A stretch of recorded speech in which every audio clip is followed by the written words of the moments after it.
So, typically, Mike, I we try to do things to not necessarily announce what time of the year we're recording these or whatever. We try to be uh, Yeah, we try. Yeah, shy away from certain times of the year. But I'm telling you, uh, I think I don't know if it's an age factor. I can't say that. I've been this way my whole life.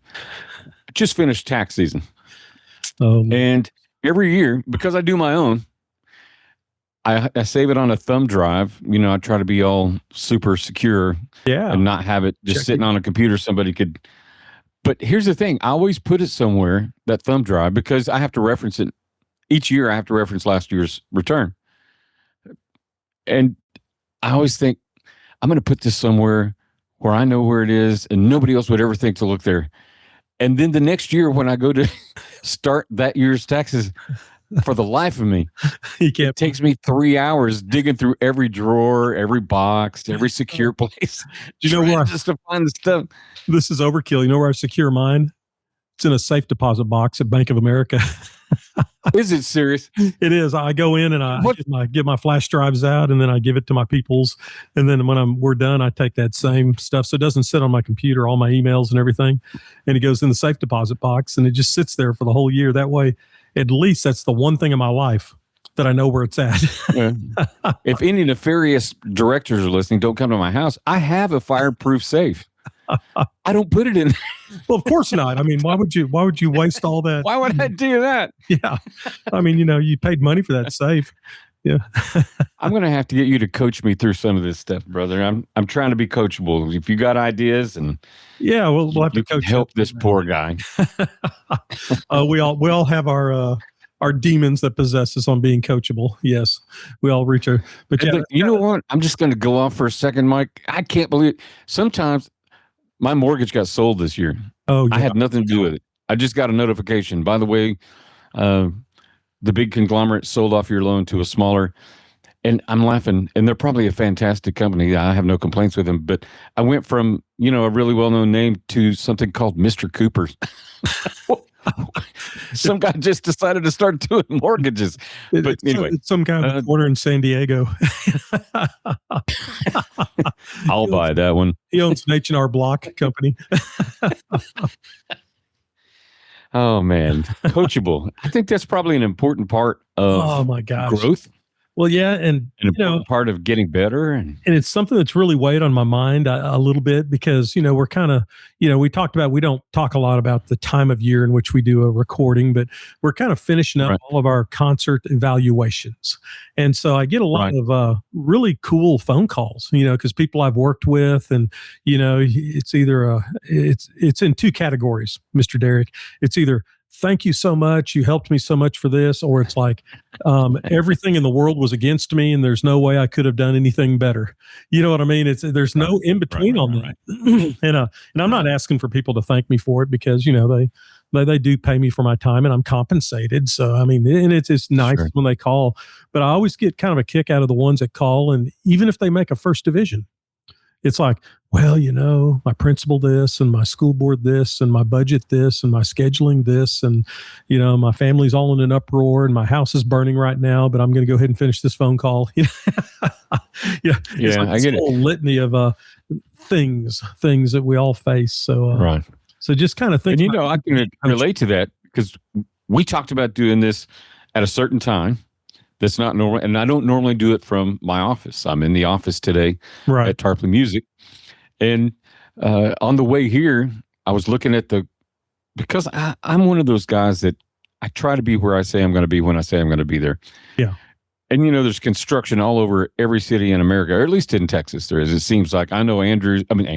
I know that in Abilene, going down, what was it, 14th the other day, I was like, what is going on here? And so that doesn't mean anything to anybody anywhere else, but there's construction everywhere. And so I'm thinking to myself, your mind starts doing that litany of excuses. Well, I'll just tell them I wasn't expecting this, but because there's 42nd, one of the biggest streets in my town. Yeah. Just blown up. They're just putting sidewalks in. I guess we needed newer, wider sidewalks, but we've had that conversation before. But, I've heard some people say that how much construction there is based on the economy. But let's not get off on that tangent. Yeah, you know my conspiracy theory. But I'm saying that it's easy to rehearse. Is it human nature? We just rehearse excuses, or we just automatically, I don't know if we just don't want to face the reality. Maybe that's too harsh, but it's always got to be something else. It wasn't my fault. I didn't do anything wrong. The world's against me. Is that kind of what? Oh yeah. It's and we all fall into those traps. We all have our pity party. You know what I mean? No one's immune from that. But I tell you what, a really good recruiter at the University of Mississippi, a baseball coach, and I can't remember his name, so someone out there will have to remind me. But he made mention of the fact that there's average athletes and there's elite athletes, and the difference between them is elite athletes don't make excuses for why things are happening the way they are, and average athletes use the excuses as a self-defense mechanism to cover up the inadequacy of their lack of discipline. And I know that's not a black and white thing. You know what I mean? It's not like, Sure. You can't just go through life where everything's wonderful and 100%. You've got to face the fact that some things are happening to you. But when it comes down to it, as an athlete or as a band director or as a dad or as a church deacon, whatever the role might be, it's our responsibility. We've got to figure out a way to get around those excuses. And I don't mean excuses as derogatory. It's as reasons. You know what I mean? The excuses need to become reasons, instead of, I can't, I'll never have a good band here because my school board. And I always tell directors that if they get to that point to where it's so many things happening that they feel like they can't get something done, you know what, ladies and gentlemen, there's a lot of jobs out there. It's not like there's a lot of jobs. When I came out of college, oh my gosh, I mean, there was like 5 band directors for each opening. You know what I mean? It was amazing the overflow of band directors that they're in. We're not in those times anymore. You know what I mean? So my answer to them is always, why don't you just go to a different job? And maybe that's too easy for me because I grew up as an Air Force brat. So movement was part of life. Yeah. I mean, I lived in 8 places before my 8th grade year. You know what I mean? So it's to me, it was like, that's just what you do. And then I kind of went into a whole thing of where, all of a sudden I go to one school and stay for 19 years, another school for 8 years. And that was the majority of my career. And then it was like 2 years at one school and 2 years at another school. And, and I never left a job because of, I felt like I couldn't get things done. I think I was very fortunate, very lucky, very blessed that I'd never had horrible administration. I never had horrible school boards. I never had horrible band parents. So I sympathize with people who have to face that, but either figure out a way to make it better or find another place to be. Plant your feet somewhere else. So we kind of go through this, and at this time of year, we get feedback on performances, and a comment or a way that it's written or explained sends us spiraling towards this edge of anger, frustration, disagreement, anxiety, and overall irritation at the person giving the feedback. And I'll tell you a funny story. Not funny like haha, but ironic is that when you go judge, a lot of times they'll put the place where you eat lunch happens to be in the contest office. Right. So you've just heard this band and the concert panel's just given them a 3-3-4. And so you're eating your little barbecue plate and the director comes in and then the executive secretary starts talking to them and gives them their papers and everything. It's rather tense. Can be, I would say. It is. Not can be, it is. You can tell there's a little bit of side eye and a little glance this way and that. And I've never had anyone, I have had one time someone confronted me. But it's, and I try to tell myself that, they're just dealing with their own frustrations. And I think deep down that they know that there was problems with a performance. And sometimes it takes other people to tell them because of my own, I went to a little school to work and made a 3-3-3 in concert contest and a 3-3-3 in sight reading. And so I took my recording to my high school band director because I lived in the same town that my high school band director lived in. And I said, man, this is just blah, blah, blah, blah, blah. And I played it for him and he looked at me and he goes, you're lucky that wasn't a 4. Yeah.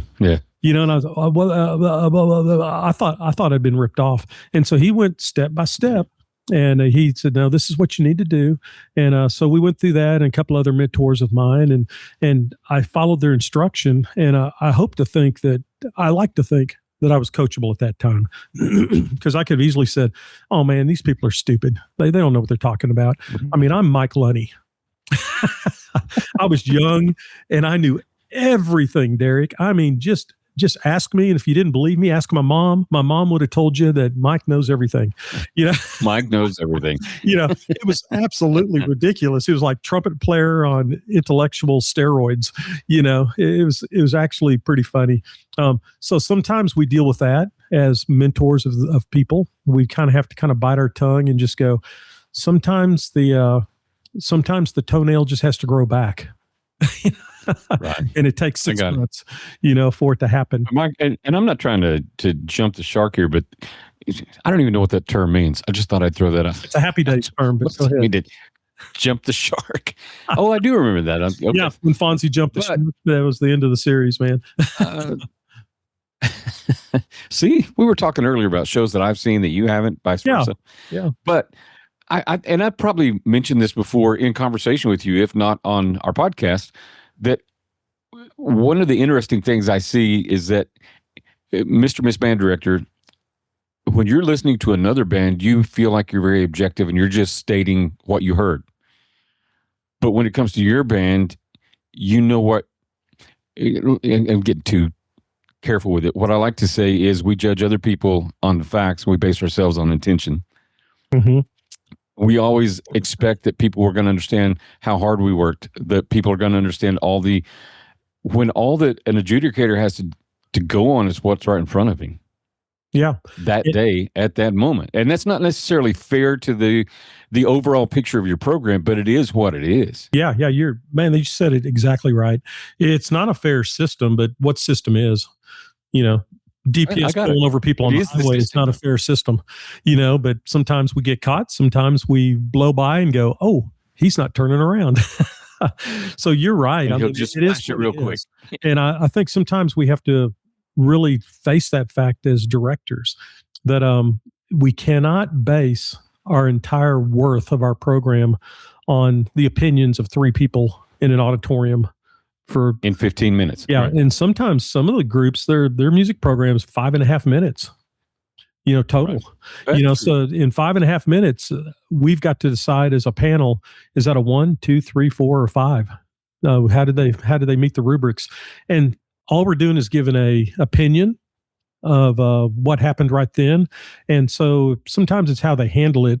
But, when it comes back to the rehearsal kind of stuff, I think sometimes I know sometimes directors, they hear in their head what they want to hear by what they're seeing on the score.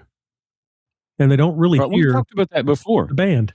And sometimes when I go clinic, Derek, it's hilarious because it'll be like, I'm sitting there listening to it going, there's a lot of stuff going on that I don't think and I'll just go up why aren't you stopping? Well, I'll just go up there very gently and I'll just take the score off their stand.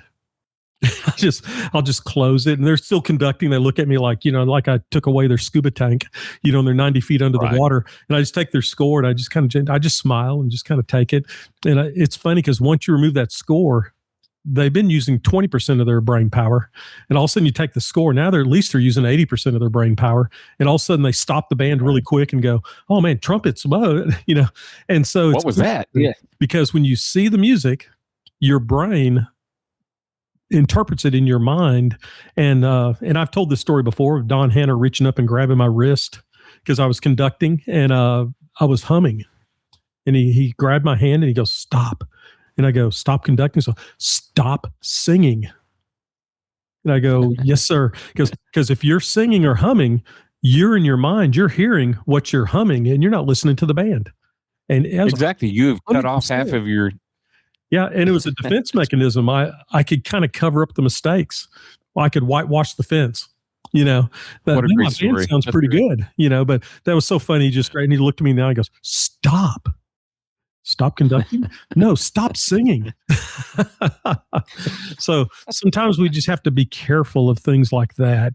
Okay, so what I hear you saying is instead of us and we belabored it to an extent, but instead of us building up this as an attack, I'm guessing what you're telling us is this is an opportunity Yes. that we can take that constructive critique.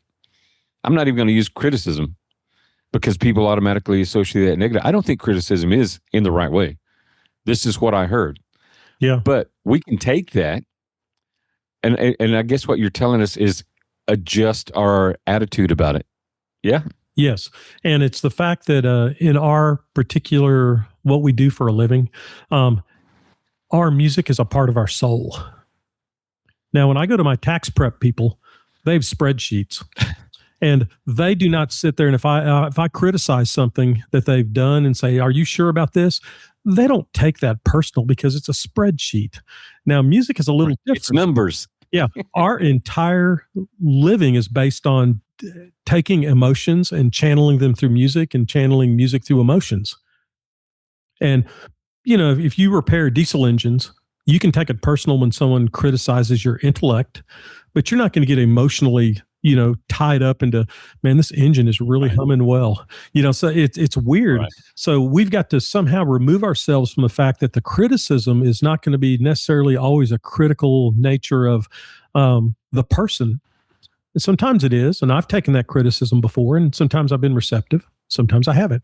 But it's mainly a criticism of, this isn't sounding correct. This isn't working right. What can we do to solve this problem? Because the directors will fall into different kind of categories. If you as a director and someone comes to work your group, or you listen to a recording and you're listening with if you're lucky enough to have a staff, or just even your band parent president and listening to something, if they say, well, that drill set didn't work right, or this didn't, they criticize something, you go, I've already told them that. Oh, I've already told them that. I've already told them that. The problem is you probably did, but telling them that is not teaching. Teaching, you didn't fix it. Yeah, teaching, it has to have some sort of reaction on the other end. Otherwise, you're just talking into a monitor or a wall, and no one's listening to what you're saying. And that's the hardest one to get around. But, and sometimes it's so tiring as a clinician for a person, I've already told them that. Well, obviously, if you'd have taught it, then I wouldn't have to be telling you again. Exactly. And one of my biggest things in life is communication. Yeah, just to say. And if the equation of communication is effectively presenting something and it being received. If they did not receive it, you have not communicated. You might have told them, but you didn't communicate. Yeah. And they didn't get it. They go to a place of feeling inadequate or being offended. And right. And maybe I'm just, you're attacking me. Yeah. Yeah, I was just built different, I guess, because, and I've said this before, my dad was an Air Force sergeant. Bless his soul. He's passed away now, but he loaded bombers in Vietnam. Had a crew of people. They loaded B-52 bombers in Vietnam to carpet bomb, I guess. So he had a different viewpoint on criticism. Yeah. Pretty much, if he wanted you to have an opinion, he'd have issued it to you at birth. Kind of tell you. Yeah, he kind of, it was a fire hydrant of information, and he just told us. So I've had to temper that as I've gotten older and became a clinician and kind of worked with other bands, because sometimes my dad comes out, and it's my own personal dad comes out, not my fatherly. Sure. Let's take care of these young people. It's dang it, you're doing this wrong, and here's the way to do it right, in my opinion. And so I've got to temper that, because it's, as each generation gets younger, it's just different. It's not bad, it's not worse, it's just different. They're a little more sensitive to being criticized, and I think it's because they're smarter than we were. I don't know about you, Derek, but I grew up in the generation where a lot of times directors threw stuff and kicked stands, and it wasn't anything for a kid to be pushed on not violently, but just to grab him by the shoulder and kind of move him around on the field. I told you you're supposed to be right here. Yes sir, yes sir, yes sir. Now, if you did that now, budgets must have been great, because we went through so many megaphones during marching season, flying off the tower. Yeah. In fact, I had one. This is a true story. When I was an elector, I had one that had gotten broken. And so I used it every year about a week before contest. And I would take it to his old Harry Dinkle. It's a prop. It was a prop. And so I'd throw it from the tower down. I'd get mad at the band. It was all choreographed. And I'd throw it, and that thing would explode. And then after band, everyone went in, I would go out there and I'd pick up all the pieces. and I'd super glue it back together, and I'd Send it to the shop. and I'd get my other megaphone out for the rest of the season. But that was my destroy the megaphone moment. And the kids knew that it was like, oh my God, he just destroyed a piece of equipment. This guy's mad. And I don't know if I would do that anymore, but it sure was fun. It sure did feel good. It was like rage hangups, when you have those old landlines. But you've got to figure out as a director when you're being critiqued, whether it's by a concert panel or a marching panel or area marching, and even digs deeper when it's just somebody in the audience. Every director out there knows that feeling when just some Joe Plumber comes out of the stands during third quarter and goes, man, that really didn't look good tonight. They'll tell you. They treat you like a football coach. They'll come and they'll tell you. And so sometimes that's actually harder to take because then you feel like you're being attacked all the time. So we've got to get past that point, if we can, of feeling offended. Typically, the comments are directed at the performance of the ensemble because very few times has this has happened, but very few times has someone come up to me and gone, are you sure you know what you're doing? Did you finish college? Yeah. What qualifications do you have to do this job? And I've had those words spoken to me before. And you just kind of bite your tongue. And nowadays I wouldn't bite my tongue. I would just lash back out because I've got nothing to lose anymore. At the time, I was trying to build a career, so I was like, oh yeah, I'll put up with this. Nowadays, I just rip their head off, and but that's just Mike Lunney being old and crotchety, but you've got to kind of get past that. As if you're asking for someone to come and work your group, if you're taking them to a contest or a festival, you're going to get feedback. Isn't that the point? It's the system. I mean, if you just want someone to tell you it's what we do, go play a recording for your mom. And mom will tell you how wonderful you are and how you're the best kid and how you're just amazing. My mom was the best at that. If I wanted my ego built up, I could just go talk to mama. Mama always thought I was incredible. I was the golden child. I knew I wasn't, but it sure felt good. But, if you're going to a festival, just realize what happens in that you are going to get, some feedback. And, yes, sometimes it can be a systemic issue. Like a band doesn't play well in tune, or a band doesn't play with good tone quality in the clarinets, or a band doesn't play precisely, and it might be a combination of all of those, different things happen, so it might be a systemic thing of like, hey, we need to go back, sometimes in a clinic, it's not like, let's work on the music. It's like, let's work on being musical. Let's go back to the chorale. Let's not even work your contest pieces. Let's go back and let's figure fundamentals, out these kids how to do this. Cause it's an old statement, but I've lived with it. There's no such thing as advanced fundamentals. There's only basic fundamentals, but there's advanced situations that require stronger fundamentals. A note starts, a note sustains, and a note ends, period. That's the only fundamental that exists. Say that before. Yeah, and it's chewing around on that. If you define fundamental, if you break it down, what it actually means, there's not in anything. There's no such thing as advanced fundamentals. Right. Fundamental is fundamental. Yeah. It's just by definition, it's like a straight line versus a crooked line. There's only one kind of line. By definition, it's a straight line, and you don't have to say straight. That's like hot water heater. It's a water heater. It's not a hot water heater. It's a water heater. It's a ATM, automatic teller machine, ATM machine. You know what I mean? So we could go on and on with stupidity, but it's the truth. It's the truth with those fundamentals. So being coachable really comes down to that you can accept criticism regardless of whether you agree or not, but it has the merit in the process of reflecting and getting better. Because there's criticism I receive that I don't agree with. But if I've asked... You need to say that again, Mike. Yeah, there's criticism I've received that I don't agree with. I've been to, let's say, a marching contest, and they'll say, like, we don't think that this woodwind feature needs to be as long as it is. You're taking too much time. It destroys the arc of the show. And in my mind, I don't agree with that because my woodwind feature is longer because my woodwind players are better. So I'm going to have them play a longer feature. So it doesn't mean I have to agree with them, but it does mean I should not vocally disagree with them. When they give a criticism, they're not asking for an argument, Tell me if I'm missing your point here. Nobody's asking us to enjoy a criticism. Right.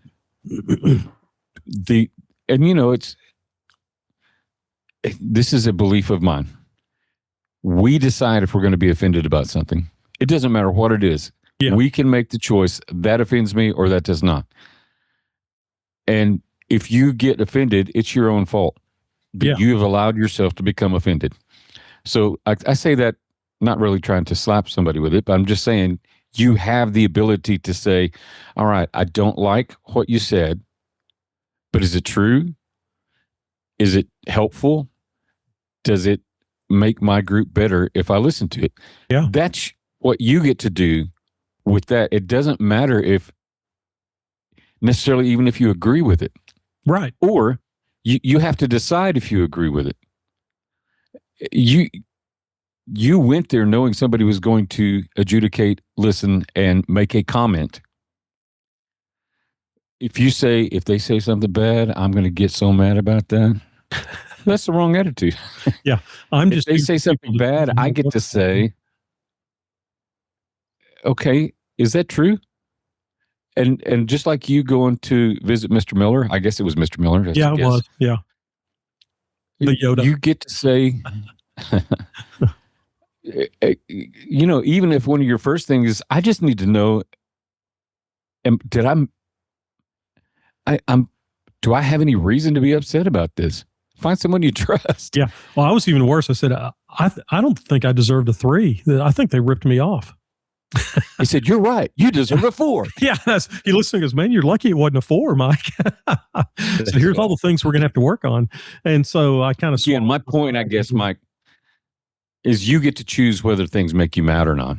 Yes. And that if you choose to be mad, you're not being coachable. I guess that's the bottom line of that ramble. And no, it's not a ramble. There are a lot of good points in there. And if you don't want to receive criticism, there are plenty of jobs out there where you can just go to some local little tiny music festival with your kids, and everyone gets a first division, and they give you a big giant trophy, and you get put in the town paper.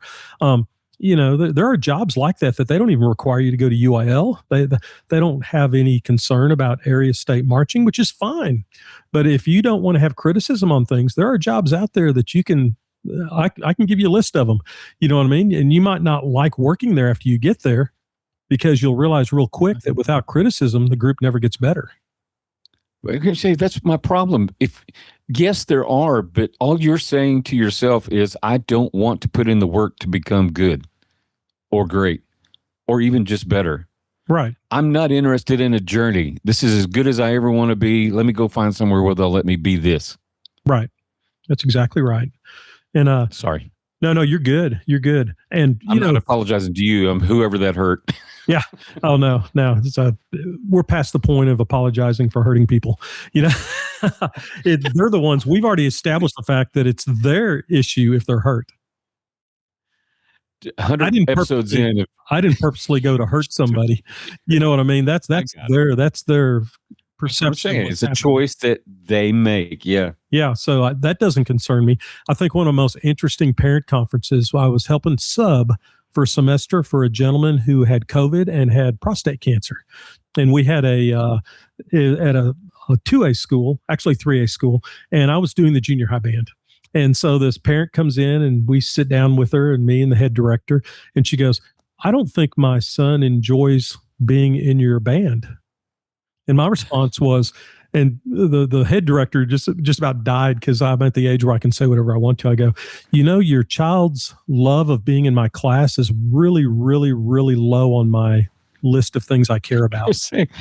Let me show you my priority list. Yeah, my priority is I want the band to sound good. I want the band to get better. I want the band to sound musical. I want kids to feel safe. I'm really not concerned whether they're enjoying every moment. That I believe your child's not enjoying it because they don't need to be there. And that was it. Let me just pencil in number 1, make Barney happy. Yeah, just mic drop right there. It's and the principal was in on that meeting, and he still gives me heck about it. He goes, "Oh my God, Mike, I can't believe you said that to a parent." And I said, "Well, it's the truth." He goes, I wanted to say that for years. He goes, "I know it's the truth," because he chimed in. He goes, "If you want to remove your child from the band, so we can do it right now." There's a process. We got it. There's a process. We can make this work. So it doesn't always have to be that blunt, but man, sometimes it is. Now we got to kind of look at this as far as with critique for just a regular old clinic, not talking about parent conferences and things like that. But find out if there's certain things like is tuning a constant comment. If so, you've got to dig into precisely what is causing that in your group and how can you fix that? Because I've literally asked band directors before when the tuning is not where it needs to be in a program. I've said, well, how often do you work on tuning? And they kind of look at you like, said, well, we tune like right before contest and we tune before football games. Said, so this isn't like an active process of like 5 minutes a day. It doesn't have to be a lot. Just do this and work on it. Sometimes it's a matter of just showing them what they need to do. And if they're receptive to it, if they're coachable, then they'll jump to it, because a band that doesn't play in tune will never be successful. I don't care if it's UIL or Grandma Susie in the corner of the stadium. They're just going to listen to it and go, that don't sound good. That band just doesn't sound good. So you've got to kind of get to the systemic problem of how do we make that tuning better, okay? And being coachable is willing to admit that you're, as a director, that you're not sure, and know that you need some help in developing the skill in terms of your ensemble ears in whatever particular instance. And in the middle of my career, that was a level of maturity that I had to really work hard to get to, where Dr. Wayne Dorothy would come in and work my band from Hardin Simmons, and I would just kind of stop and go, "Wayne, I don't know what's wrong right here." And he'd go, "Oh, I got it." And he would jump in and he would fix it. And that sense of vulnerability to admit that in front of the clinician and in front of your ensemble goes a long ways. And I wasn't making up a scenario. I really did not understand why we could not stay together in this portion of the music. What is happening? He said, "Oh, it's part of it's your conducting, part of it's the listening on the outside of the band, part of it's this. And he worked the band for about 10 minutes and it was fixed. Now, if I'd have just said, "Well, I already told them to listen," or I told them they're supposed to watch, Right. So different things mean things to different people. So you've got to make sure that you develop your ensemble ears, and we use our clinicians to help us develop those ensemble ears.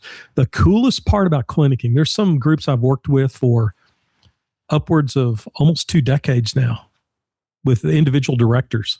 And it's so cool to watch them as like a 4th-year teacher. And now they've been teaching for 24 years.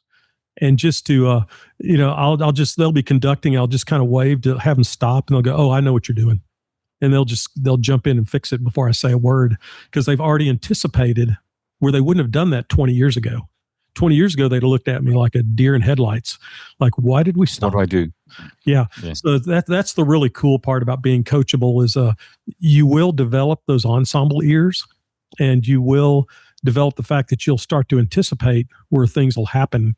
And to give you an idea, can I ask you to tell a story? Can I ask you to tell a story real quick that I think it's so perfect for what we're talking about today. You, like me, kind of save things, including all your critique sheets from your first several contests. And I think you told me one time that you pulled some of them back out after a contest where you weren't necessarily happy with results, and you started comparing sheet to sheet to sheet, and I'm saying that carefully. Yeah. For each year. Enunciate the E. And do you know where I'm going with that? Yeah. Do you remember? Yeah, old school analog research. I just pulled them out of every single sheet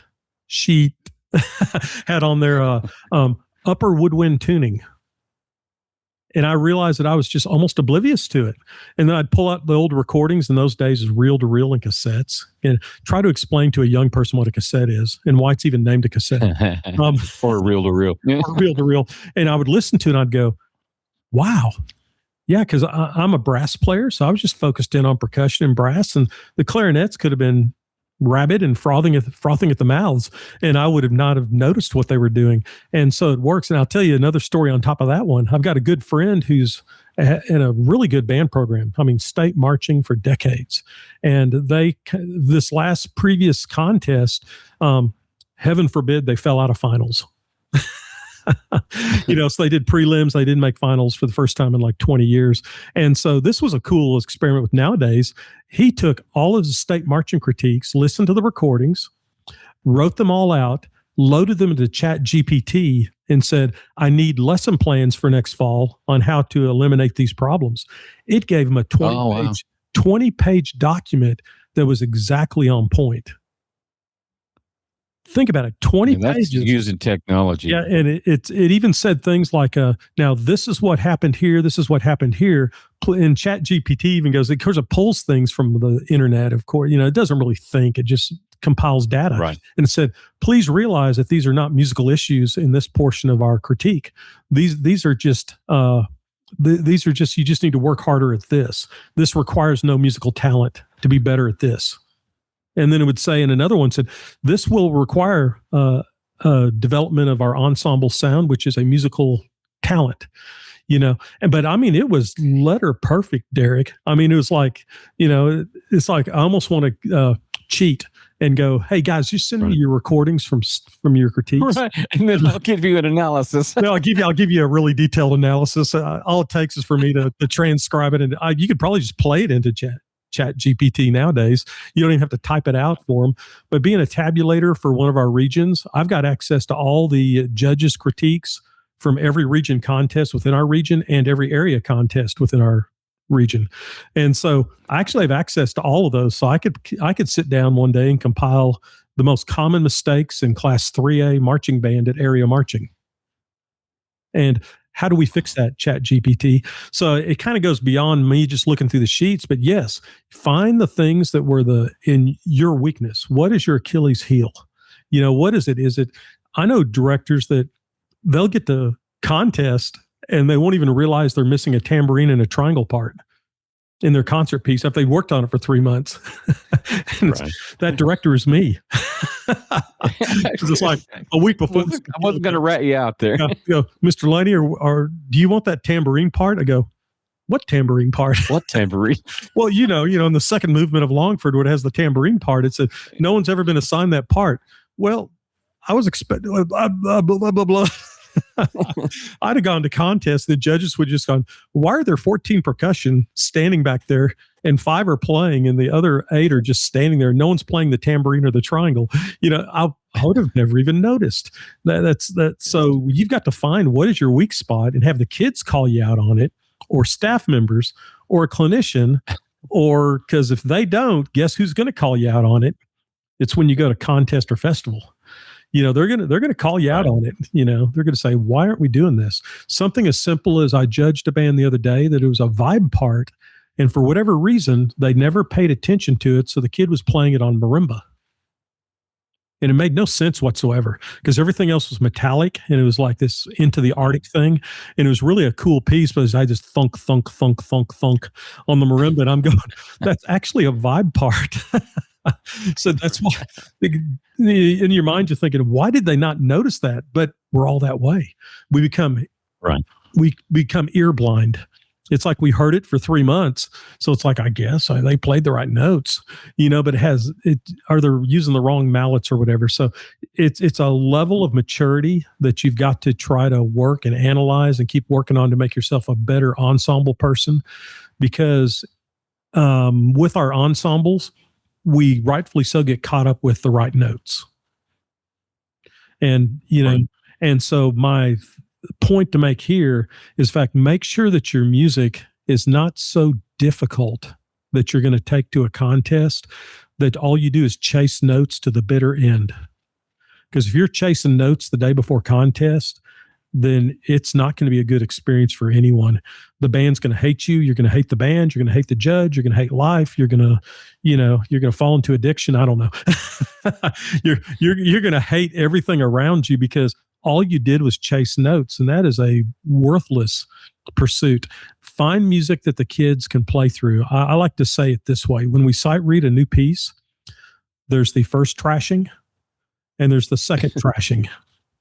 The first trashing is the first time we read it. So I go, okay, guys, time for the first trashing. And we just play through it. If they can't play through it completely without stopping numerous times, if they stop numerous times, we're not doing that one at contest.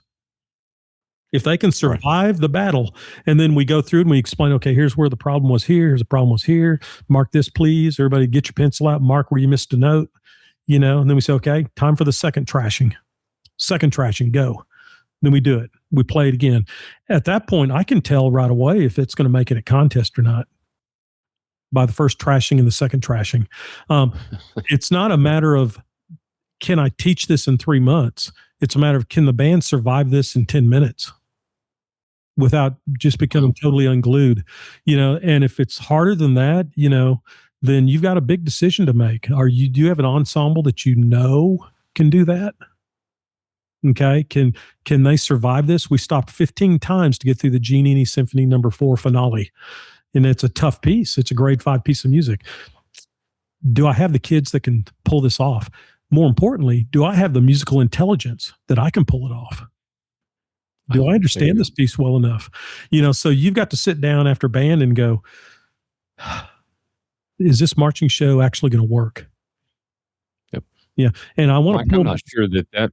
I'm not sure that thought's not worth the price of the entire podcast today. That's such a great, and that's a coachable moment right there. Yeah. Because I'd argue that if all you're doing is chasing notes and you're trying to force kids into something that they're not ready for on their journey, you're not creating any musicians out of it. Yeah. You're creating frustrated students. Yeah. I mean, if you wear a size 10.5 tennis shoe and you're forcing that kid to wear a size 8 tennis shoe for 3 months, no one's going to be happy. Right. No one's going to be happy. Okay. And it's a situation where, and going to like marching season, because we're going to do a podcast here in a bit about show design stuff.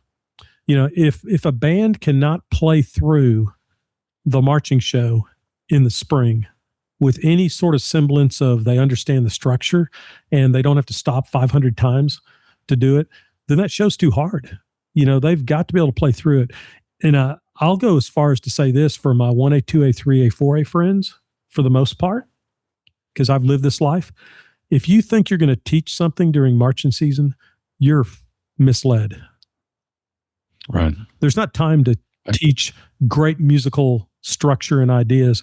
They've got to understand the music in front of them, because you've got to teach body movement. And right or wrong, marching arts, we can do that old argument with the old souls, about how it's not marching band anymore. But it's they've got to be able to understand the music to a level to which you can actually make a show out of it, and you can teach all the things that have to happen, including who's going to eat cheeseburgers, who's going to eat hamburgers. Do we all have black socks? Does everyone have their gloves? Does everyone have gauntlets? Do your valves work? Is it raining today? Is it too hot? Is it too cold? Is it a sleet storm outside? There's so many other things that just force their way into our life in marching season that if you think you're going to have time to teach something brand new, that you're going to extend the range of your trumpets by playing a harder show so they can play higher notes at the end of the season, you're an idiot. Because you're not. If your first trumpets can play to an F on the top of the staff, that's fine. Don't play. And that's as far as we need to go. That's as far as we need to go. Don't push them past the point of what they can do comfortably, because there's too much other stuff to do. So, and that's the main critique I would have as far as being coachable, is be smart enough that when the clinician comes out, that the kids are well enough fundamentally that they can understand what's happening around them. Otherwise, and I would just chasing notes. For clarity, I would say we're not advocating for dumbing down everything all the time so nobody ever grows. Right.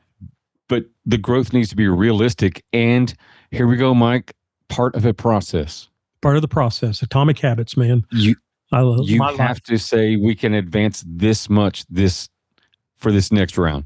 My kids were able to handle that. What can I add that's not too much, but grows us as an ensemble? That's right. And I went to a clinic one time, and it was a very well-respected director at a 6A program, and they were the state honor band. And his I guess his offering in the clinic was what you have to do is you got to find who's your weakest section in your concert band and then choose music to make them better. And I'm sitting there, my butt is clenching. So I'm thinking, how many 1A, 2A, 3A directors are sitting in this clinic right now that don't have 5 concert bands at their school? That their top 6 trumpets, 4 of them are all area trumpet players and one's in the All-State Symphony. So your weakest section might be the trombones. So sure, let's play something that strengthens our trombones. But you know what? In the 1A, 2A, 3A world, which is a lot of bands, you'd better not do that. Our job is to hide our weakest section by all means necessary. Rewrite the show, whatever you need to do, hide the weakest section, try to get them to be better, but we are not going to showcase our trombones if they're the weakest section in the band. We're not going to have a big trombone feature in the middle of part 3. Trombone King, here we go. Yeah. So it's something to think about out there. Whatever your weakest section is, yes, work fundamentally to make them better, but don't showcase them. I've used this expression before. If you're in a beauty contest and have no teeth, don't smile. Don't smile. Use the other assets that God gave you to garner points in the beauty contest. And bands the same way. If you have terrible trombones, don't throw your trombones on the 50-yard line and have them play some kind of amazing feature. If they're a great trombone section, yeah, if you've got a beautiful smile in a beauty contest, smile big, because that's one of your greatest attributes in the beauty contest. I would love to see Mr. Lunney in a clinic. Trombones, don't smile. Yeah. There's times in the clinics that we need to. I'll kind of cover my microphone to go. Well, we need to cover that up. So tuning the flutes is horrendous in that woodwind ensemble. How about we just don't have flutes play right there for 4 measures? No judge is going to go, how come the flutes aren't playing? Right. Where'd they go? Yeah. So sometimes it's a matter of, discretion is the better part of valor. It's okay to tell kids that just don't do that. I think a big one, if you've got a big band, I'm kind of going on tangents, but these things will help in marching season. The biggest advice I ever got was from Mr. Anthony Gibson, because he's the king of big bands. Allen Band, like 700 kids. And he was up there trying to help work my Wiley Band. And we had like 160 kids in the field. And the tempo was tearing. And he just kind of covered up his microphone and he goes, Mike, just tell every kid outside the 45, don't play right there. I go, what? Said, anyone outside the 45s, just tell them don't play for those 4 measures. Okay. And it was fixed. And it didn't sound any different because all the power was coming from the middle of the field. It was the ones on the outskirts that were causing the problem. I'd never thought about that before. It was always, we got to watch. Now you got to anticipate the beat. Now drum majors do this. He just said, just tell them don't play. Think about that. And I was very coachable, especially when I did what he said, because I respect the man. But as soon as I heard the results, I was very coachable. It was like, what else, Anthony? Fix me. Because he is the king of working a big band on a field, because his band at Allen would go from the goal line to the goal line, front sideline to the back sideline, and always sounded amazing, So be coachable, because you'll hear the results really quick. You'll hear them really quick. Okay. Be willing to ask for help and seek solutions. Like it could have been, I could have easily turned that on Anthony and turned around and said, man, I don't know what to do, Anthony, instead of him having to stop me. I could have just gone, this hasn't worked all year. What do I do, man? Be willing to admit that there's a problem. We don't have to fix everything. In fact, I'll throw myself to the caution here. I learned a long time ago that Mike Lunney is not mechanically inclined. If the dryer doesn't work, there's many a time in my younger years that I tried to fix the dryer. And then it cost me an extra $200 for the repairman to fix what I already screwed up, plus what was originally wrong with the dryer. So I know pay me now. See it as spoiled, but I'm lucky if I change a light bulb without calling an electrician. You know what I mean? Because there's something I'm going to do wrong, and so I'm just better off just saying, just come charge me money and fix this. Make the refrigerator go buzz, buzz, buzz and make things cold. So that I have no concept at all. My car, oh my gosh, I'm an idiot. I don't, I've got a Nissan Rogue that's a 2021. Do you realize that, Derek, I've never raised the hood except for one time when the battery died to hook the charger up to it. That is the only time that hood's. I opened up and, oh, that's what it looks like under here.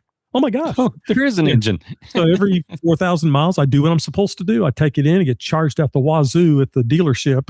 People go, now he's really, no, I don't want to be coachable by Lunney. He's an idiot. But yeah, I just go and say, just do the maintenance. And they go, okay, here's the price. Oh, yeah, that's good. That's good. Yeah, whatever. Just do the maintenance. And sometimes we have to But the fact that you do the maintenance keeps you from having to raise that hood. There's a reason you haven't. That's my point. That's my point I'm getting to, is that with a clinician, they're the maintenance. Don't argue with I don't argue with the Nissan repairman. I don't go in there and go, I don't think you're right on this. I don't think we need to rotate the tires yet. I think I've got enough tread to make it. No, you don't argue with the maintenance people. If you know what's wrong with your car, that's something different. My brother was an amazing mechanic and he could fix anything. Mike Lunney, not so much. Okay. Jeff could do it. Mike couldn't do it. So trust your clinician, because I always tell them this when I go in. I tell the band, I'm going to change things. Just go with me. Tomorrow, your band director might change it back, and that's perfectly fine. I'm thick-skinned. It doesn't bother me in the least. There's 1,000 ways to do this. And so the kids are more coachable in that manner. They know that we're not changing things forever. And then sometimes the director will chime in and go, yeah, I like that. Or sometimes they'll be honest, go, I don't know, Mike. I don't know if I like that. Okay, let's change it back to the way it was. He or she's the boss. They're going to do that. Okay. Yeah, but what a race to resources, my friend, to pay for a clinician to come in for attaboys. You don't need to pay somebody to come tell you, oh, good job, you're working hard. You need somebody to come in and say, hey, good job, you're working hard, but. Yeah. And I think my favorite clinic to ever do, and I won't throw this person under the bus, and I won't tell what school, but there's a school that I would go to every single year, 2 weeks before marching contest. I'd get up in the stands and we'd start the rehearsal. And the director would go, just a second, Mike, let me fix this real quick. And I knew it was coming. And I'd go, okay. And I'd sit down in the bleachers and he would spend the next 3 hours working the band. Then he'd hand me a check for $300. It was only 10 miles to get to his band hall. He'd give me a check for $300. Any closing words you want to tell the kids? Sure.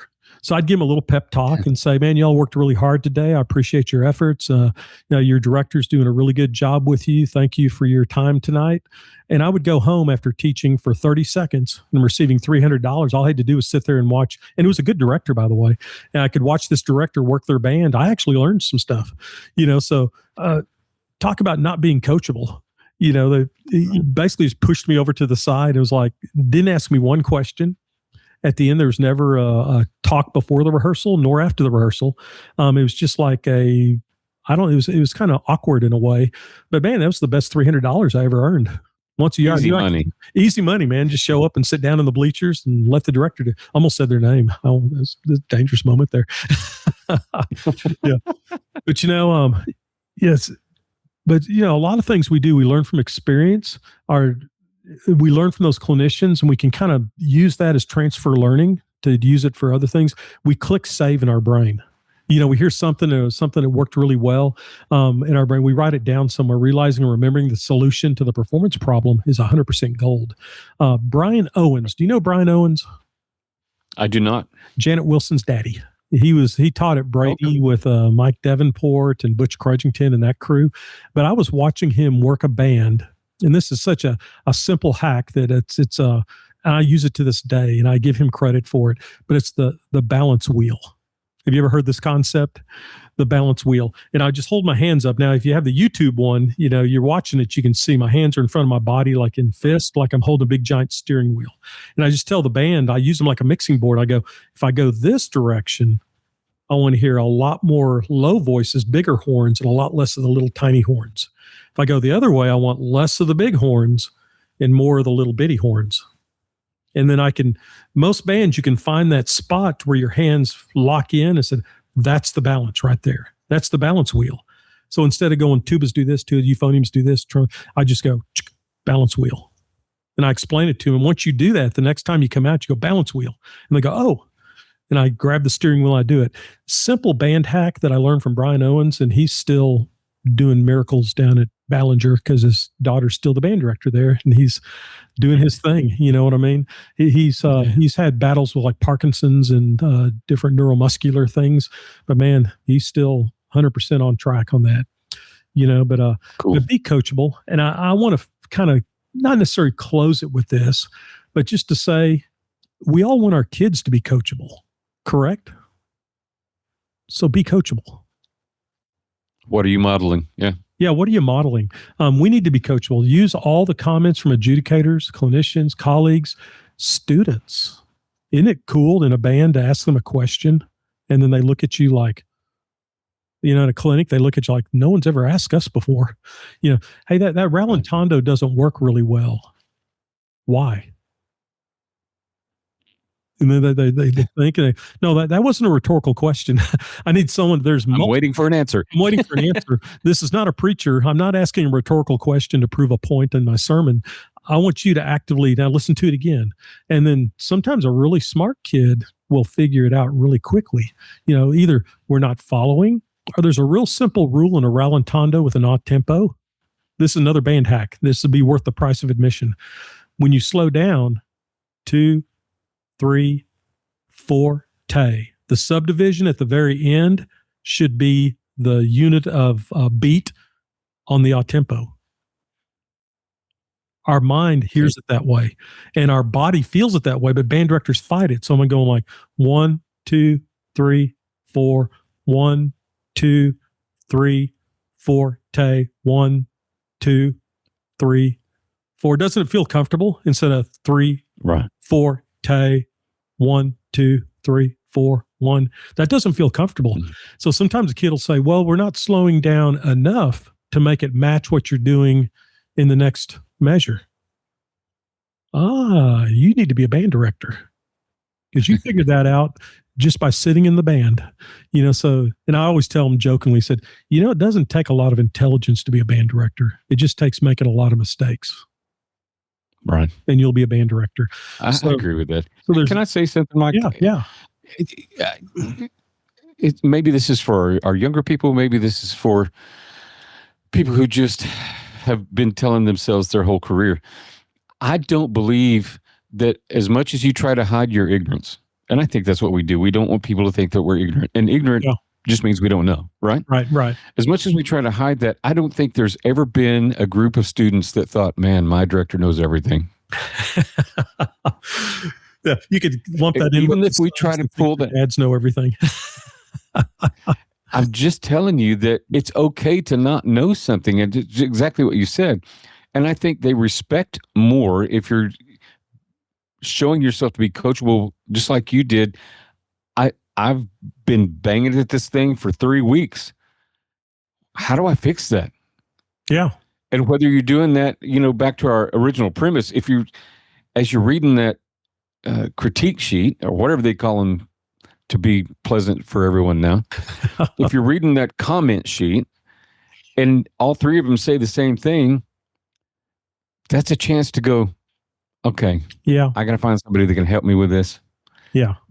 And it's okay, your kids, because you know, they're going to read them if you post them. Yeah. And then they say, oh, but we're working on that to make that better. Even if they don't consciously have that thought, kids aren't stupid. We've said that numerous times. They're smart. Yeah. Quit trying to pretend like you're smarter. And Derek, man, if you make it in an environment where kids are not afraid to make mistakes, it makes it where you're not afraid to make a mistake. Because one of the most interesting questions I get answered is when I go, what can I do in a concert band situation, especially, what can I do right here to make it easier for you to get through this section and play better? And what am I not giving you? Yeah. Yeah. And they'll tell you, say, well, we just don't understand what you're doing direct conducting wise. We're confused. And it's like, oh, in my mind, I thought it was really clear. And it said, well, what's confusing? So, well, you know, this, or this. And the kids will be really honest. And what a great environment. You know, a kid's not afraid to make a mistake. I'm not afraid to make a mistake. And we, with respect, call each other out on our mistakes. And I think John Maxwell calls that freedom to fail. Yeah, freedom to fail. And what a life lesson, you know, that's because we all know directors out there who've never said the words, I'm sorry, in their life. You know what I'm That's saying? true. Yeah. They've never been sorry about anything. It's always, if the kids were just better, if they would It just, was never their fault. if they would just practice more. You know? Oh, there's another tangent. If the kids would just practice more, and I always go, have you taught them how to practice? What? Right. No, you need to do a whole lesson plan on that. On this is how we actually practice at home. Now, will all the kids go home and practice? No, but maybe 5 will. Yeah, but You it's the same teach them thing how as to our practice. leadership conversation. Yeah. What do you expect out of your leaders? How do you teach them to lead? Yeah, you got to kind of tell How them do you what teach to them to do. practice? Yeah, you got to teach them. You can't just go practice. That's like I don't know. It's like telling me to go wash an elephant. I know, what end do I start on? I don't know. I got a job at the zoo. Go wash the elephant. What do I do? You got to teach me how to wash the elephant. You know, so it's you got to teach them how to do what you want them to do. But you know, kind of to the point of the podcast, though. You know, I kind of chase some tangents, but that's okay. You've got to be coachable. You want your kids to be coachable. You've got to be vulnerable in receiving criticism. Sometimes it really hurts. Sometimes it's very revolutionary, where it's like, oh my gosh, I am doing that wrong. Sometimes it's a very positive feeling of, oh man, I've been doing that wrong. Now I know how to do it right. Sometimes it just hurts, and I'm sorry that it hurts, but we've all been there. Sometimes you just got to bite your tongue and just go, that hurts, but you know, I think they're right. Yeah. Or if they're not right, wait for the clinician to leave and then change it back. It's fine. Right. It's your band. But the truth is going to come out. I mean, Yeah. I always told my if he told you to do something, or she told you to do something, and then it's on the critique sheet. Yeah. I always tell my student teacher, said, do not try to fool these students into them thinking you know everything, because they will sniff through that in 20 seconds. Challenge accepted. If you don't know something, just stop and go, I'm not sure. I'm going to figure this out by tomorrow's rehearsal. If y'all have any ideas for me, please help me. Said that's a much better approach than I am the student teacher and you are just not listening and doing things the way I said to do them. Right. There's more to life than that. Man, Awesome. we just solved all the world's Coachable. problems just in one podcast. Well, you're saying that facetiously, but if world leaders would be more think coachable. if we could just all learn to not be offended when somebody offers A, an opinion, or B, something, they may be trying to really help you. Yeah. I don't think there's a lot of people maliciously going around saying, watch this. Hey, I'm going to tell him all the wrong things. I will say this, Derek, though, for all my older friends out there that have all kinds of advice for people, never offer advice unless you've been asked for advice. I call that the rule of Charles Nail, based on what you Charles Nail have told me. I just bumped into him over in Midland the other day. He was kind of in the office, and I mentioned that to him. I said, "Man, you changed my life," and that not just from the critique that you gave me, but the fact that I saw a gentleman who waited because he had all the answers at that moment, but he waited for me to go, Mr. Nail, what do I need to do between prelims and finals? And he told me. I'm so glad you asked me. Yeah. I'm so glad you asked me. Translation. Dang it, Mike, you're an idiot. You're about to screw up my grandson's band. So if anybody needs to be coachable, ask Mike. Yeah, that's right. I know that you don't mind saying, hey, I've got great some thoughts on that because I've been there. So yeah. It's a lot of fun. I like being rude to people. No, that's not what the whole thing was about. Never mind. Oh, that's a terrible way to end this. I'm just joking. I got jokes. Yeah, I've got jokes. Hey, man, have a great week. Go coach them up. I will. See you later, Derek.